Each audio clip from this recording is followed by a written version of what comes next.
All right, today we are jumping right into a really practical part of Philippine law, how to appeal a decision from a municipal trial court, that's an MTC, up to a regional trial court. We're going to break down Rule 40 step by step.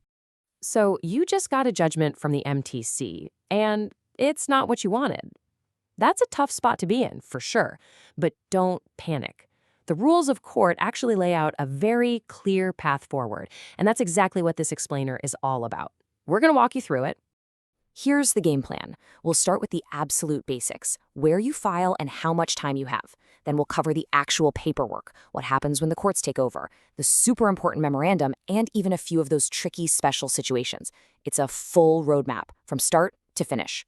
Okay, first things first. In any appeal, there are two questions that you absolutely have to get right. Where are you going and what's your deadline? Getting either of these wrong, well, it can stop your appeal dead in its tracks before it even begins. So let's lock this down. Before we dive in, let's just get the names straight. If you're the one filing the appeal because you lost, you are the appellant. The other side, the party who won down below and is now defending that decision, is the appellee. Simple enough, right? Appellant versus appellee. So where do you file? You can't just pick any court. The rule is simple. You always appeal one level up to the RTC that has geographic jurisdiction over that MTC. So a case from the MTC of Quezon City goes to the RTC of Quezon City. You can't take it to the RTC of Manila. Just remember this easy rule. M to R, same area.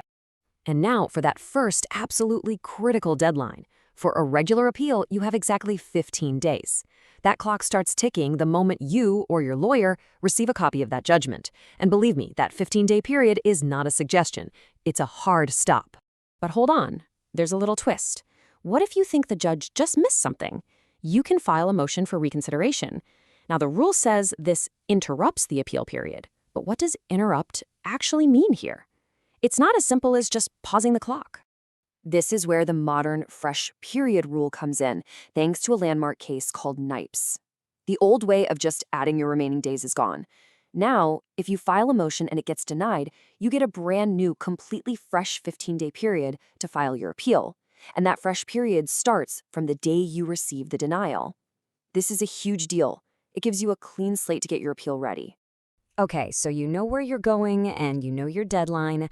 Now, what do you actually have to do? Let's get into the nitty-gritty of the paperwork. The main document is called a Notice of Appeal, and it's actually pretty simple. Here's a key detail. You file it back at the MTC that made the decision, not the RTC you're appealing to. In that notice, you just have to name the parties, point to the specific judgment you're appealing, and this is crucial, state the material dates. That just means the date you got the decision and the date you're filing the notice, which proves you're inside that 15-day window. A really easy way to remember what needs to be in that notice is just PJD, parties, judgment, and dates. As long as you have those three things, you've covered your bases. Now, as you can probably guess, filing an appeal isn't free. You've got to pay what are called the appellate court docket fees. Think of it as the filing fee for the RTC to even look at your case. And here is another super important and kind of weird detail. Where do you pay these fees? You pay the RTC's fees at the MTC's clerk of court. I know, it sounds backwards, but you have to pay the MTC for the RTC. This makes sure everything is settled in one place before the case files get sent up. And you have to do this within the same 15-day period. Don't forget this. So many appeals get thrown out just because of this simple mistake. Remember, pay MTC for RTC. So you've filed your notice on time. You've paid the fees correctly. You've done your part. What happens now? Well, this is where the process kind of leaves your hands and moves into the court's internal machinery. The second you filed that notice of appeal on time, your appeal is officially perfected. That's a key legal term. It basically means the MTC loses its power, its jurisdiction over the case. Its job is done.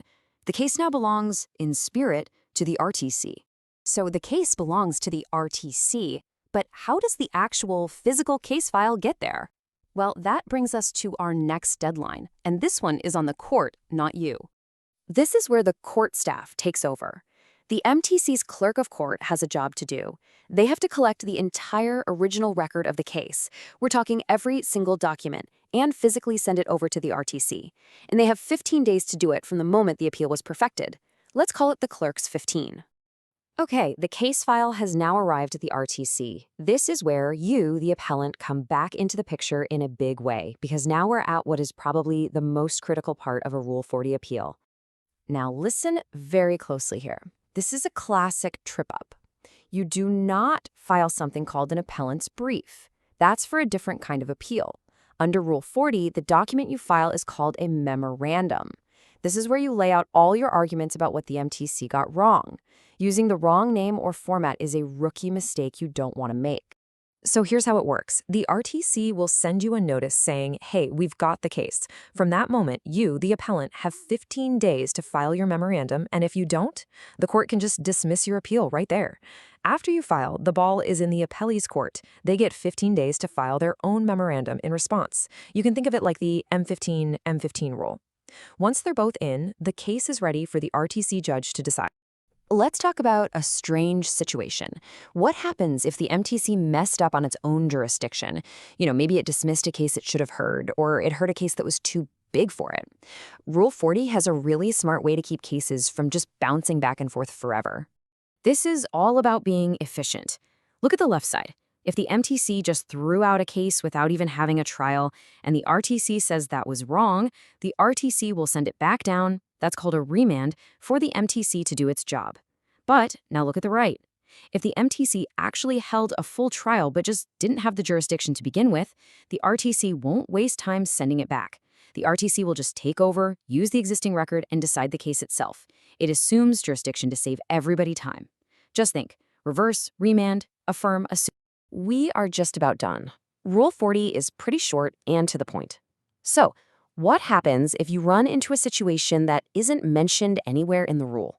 The answer is pretty simple. You just look to the next rule up, Rule 41, which covers appeals from the RTC to the Court of Appeals, acts as the backup. It fills in any gaps. So if you're ever stuck and Rule 40 is silent on an issue, the easy answer is check 41. And that's it. That is the complete procedural map for taking a case from the MTC to the RTC under Rule 40. Knowing all these steps, the deadlines, the fees, the documents, is absolutely half the battle. It's the framework that gets your foot in the door of the appellate court. But, that brings up the real question, doesn't it? Once you're in the door, how do you actually win? What makes an appeal truly persuasive? Well, that is a whole other story.